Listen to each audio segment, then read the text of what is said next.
उस समय मेरी उम्र 16-17 साल की थी और उस समय मेरे घर के हालात भी अच्छे नहीं थे। मैं लेबर चौक में खड़ा था और वहाँ अमित मित्र नाम के एक व्यक्ति आए। उन्होंने मुझसे पूछा कि तुम कितने पढ़े लिखे हो। तो मैंने कहा पढ़ा तो मैं कुछ नहीं, और उन्होंने कहा कोई बात नहीं, हम तुम्हें सिखा देंगे। और वहाँ पर कुछ लड़कियाँ थी जिन्होंने मुझे पंजाबी पढ़ना लिखना सिखाया और आज मैं पढ़े लिखे नौजवानों के बराबर हूँ। पहले घर में सिर्फ 2 बैठकें थी। जब रात को बारिश आ जाती थी तो सारा घर पानी से भर जाता था। अब मैंने अपनी मेहनत से अच्छा घर बना लिया है।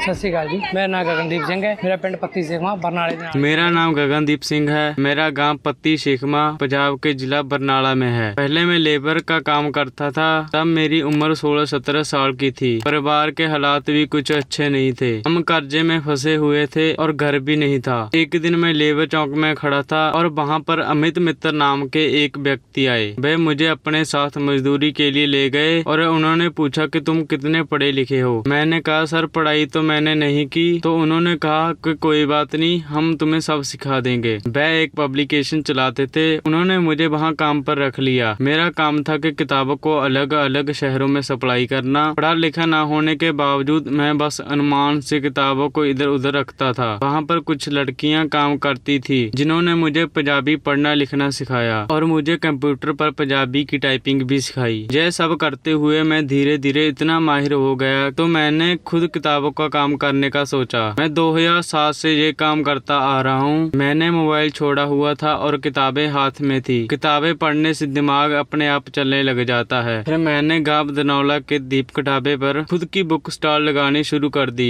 यह बहुत मशहूर ढाबा है। मुझे ऐसा लगा कि कहीं और बैठने से अच्छा यहीं पर बुक स्टॉल लगाई जाए। अब से काफी टाइम पहले जब मोबाइल नहीं हुआ करते थे तब लोग किताबों से जुड़े हुए थे। मैंने तो बस किताबों को यहाँ लाकर लोगों की एक पुरानी याद को ही ताजा किया है। कुछ ऐसे लोग होते हैं जो किताबों के स्क्रीनशॉट लेकर अपने पास रख लेते हैं, जो मेरे पास आकर कहते हैं कि हमें ये किताब चाहिए। अब ऐसा माना जाता है कि लोग किताबें नहीं पढ़ते, लेकिन बहुत लोग अभी भी किताबें पढ़ने के शौकीन हैं। हम सुबह 6:30 बजे जहाँ पर आ जाते हैं और रात को 11 बजे वापस जाते हैं। लोग विदेश जाकर भी तो काम करते हैं और हम यहीं पर ही डबल काम कर लेते हैं और इससे अच्छा गुजारा हो जाता है। मैं और मेरा भाई यहाँ पर काम करते हैं। पहले मेरे घर में सिर्फ 2 बैठकें थी। जब रात को बारिश आ जाती थी तो सारा घर पानी से भर जाता था। अब हमने अपनी मेहनत से 2 घर बना लिए हैं और जगह भी खरीद ली है। किताबों की स्टॉल के काम से घर अच्छा चल रहा है। बरनाला और संगरूर रोड पर धनौला गांव पड़ता है। वहाँ पर दीपक ढाबा बहुत मशहूर है। हमारी वहाँ पर किताबों की स्टॉल लगाई हुई है। कोई घर बैठा व्यक्ति भी हमसे किताबें मंगवा सकता है। हम होम डिलीवरी बिल्कुल फ्री देते हैं और आप स्क्रीन पर दिए हुए नंबरों पर भी संपर्क कर सकते हैं। अब मैं खुद भी अलग अलग किताबें पढ़ता रहता हूँ।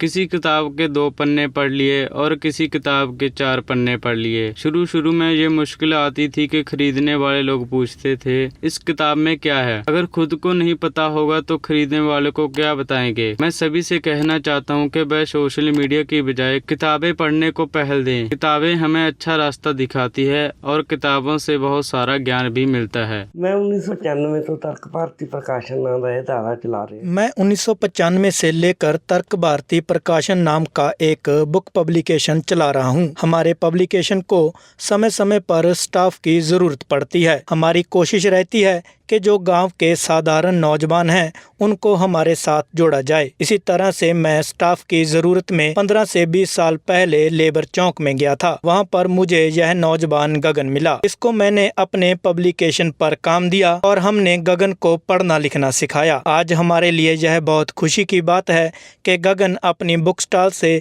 अच्छी कमाई करके एक अच्छी जिंदगी व्यतीत कर रहा है। यहाँ तक मैं जानता हूँ यह पंजाब का इकलौता ढाबा है। यहाँ पर गगन लोगों को किताबों के साथ जोड़ने का एक नया प्रयास कर रहा है और लोगों में किताबें पढ़ने की रुचि पैदा कर रहा है। एक नवी तरह की फिरत है ਤੇ ਜਿਹਦੇ ਨਾਲ ਪੰਜਾਬੀ ਲੋਕ ਨੇ ਜਿਹੜੇ ਉਹਨਾਂ ਨੂੰ ਕਿਤਾਬਾਂ ਨਾਲ ਜੁੜ ਰਹੇ ਨੇ ਤੇ ਗਗਨ ਵੀ ਇਹਦੇ ਵਿੱਚ ਆਪਦਾ ਯੋਗਦਾਨ ਪਾ ਰਹੇ